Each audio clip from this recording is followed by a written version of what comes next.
fun late night snack. We're going to be cooking with the Bible. Delicious or sacrilegious? You'll decide. Hey folks, welcome to Late Night Snack. I'm your host, Jared Lendy. Let's talk. The past few years that I've watched, Food Network hasn't really been the same. Diners, drive-ins, and dives don't even have diners, drive-ins, or dives on there. Basically everything else is food competitions. And the hosts always say the same thing. I love the flavor combinations of the cookie, but the whole dish itself looks a little rushed. You gave each chef 2 hours to bake a wedding cake and paint the entire Sistine Chapel on it. Of course it's gonna look rushed. I have to say though, I'm gonna give you guys credit for giving us intellectual diversity, for including Ben Shapiro to host Halloween Wars and Food Wars, so good job, Food Network. Now you guys might be wondering, Jared, what the heck does this have to do with the thumbnail? Well, on the cooking channel, the Food Network's secondary station, they have this show called Food Fact or Fiction. And I was looking into this thing that they had on one of the episodes called Scripture Cakes. Parents back in the day didn't have VeggieTales, so they had to have creative ways to teach their kids about the Bible. Basically, to get kids to learn and recognize Scripture, parents would give their kids recipes that included these specific Bible verses. And each Bible verse had an ingredient into it that would be part of the cake. For example, if you require 3 of Isaiah 10 verse 14, you'd look up the verse and it says, "My hand has found like a nest the wealth of the peoples, and as one gathers eggs that have been forsaken, so I have gathered all the earth." And as you can see, eggs is on there, so you would have 3 eggs. So that's what I'm going to do today, the Scripture Cake Challenge. Got my Bible here. I know a lot of people recommend the King James Version, and I think there are a lot of people that swear by Jesus actually reading the King James, but I'm cool with whichever one you choose, as long as it has the Bible in it. As long as it has the Bible in it? What does that mean? Just go get it. I would go from the very beginning. As long as it has the Bible in it, in the King James Version. Oh, okay, go again. I'm going with New American Standard. I'm also using the Scripture Cake recipe by GratefulPrayerThankfulHeart.com. It's kind of catchy. First thing we got here is 3/4 of a cup of Judges 5:25. Go to that right now. And it says, "He asked for water and she gave him milk. In a magnificent bowl she brought him curds." Okay, that could either mean water, milk, or curds. That could possibly mean butter. It sounds like it could work. So I'm gonna guess with butter. Next we have 1.5 cups of Jeremiah 6:20 and the sweet cane from a distant land. I'm thinking that is sugar. 5 Isaiah 10:14. Eggs. I'm going with eggs.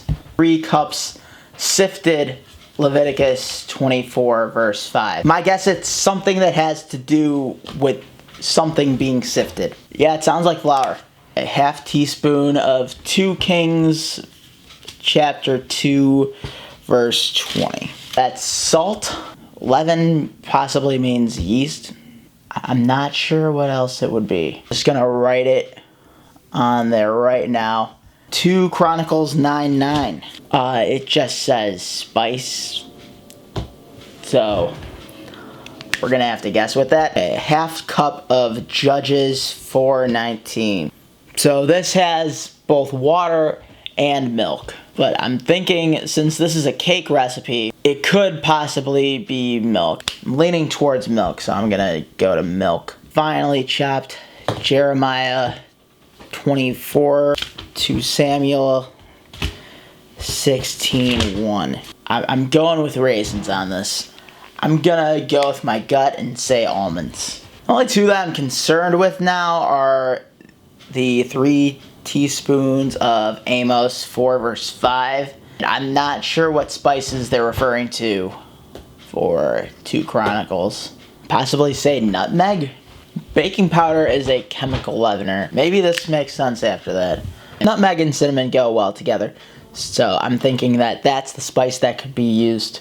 So now this looks like more of a cake recipe, so I'm gonna go and write this down on a sheet of paper, and I'm gonna get all the ingredients that I need.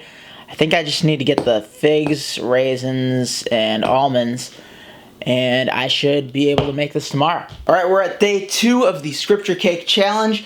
I noticed the order of the ingredients looked like it was the creaming method, so that's what I'm gonna do. So I have the butter right here, and I'm going to add the sugar into the butter, and we are going to mix that to combine. Oh, dang it. Forgot to plug this in. Okay, now we can do this. Now this is all combined, we are going to add our eggs one at a time.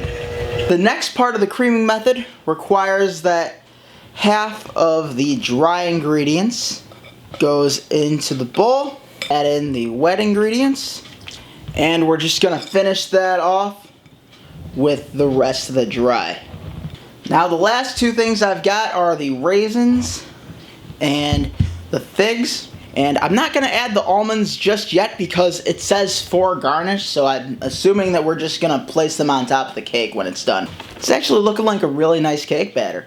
Now the recipe online uses a bundt pan, however I don't know where my bundt pan is, so I just greased up this 9x13, and I'm just gonna place all the batter inside of it. Just gonna spread this around with the bowl scraper. Alright, this looks pretty good. I'm gonna place this in a 350-degree oven. I'll clean this up and we'll see the results in a little bit. Catch you then. The recipe said almonds for garnishing, so I'm just placing these almonds wherever I see fit. Also, my store didn't have the whole almonds, I'm just using the sliced almonds. The almonds just look like it's a waste of $3, but other than that, this looks really good. It appears to be really dense, I like that. The cake is really warm right now, so I'm just gonna let this cool down, so we're gonna slice it tomorrow. Alrighty, it's been a day.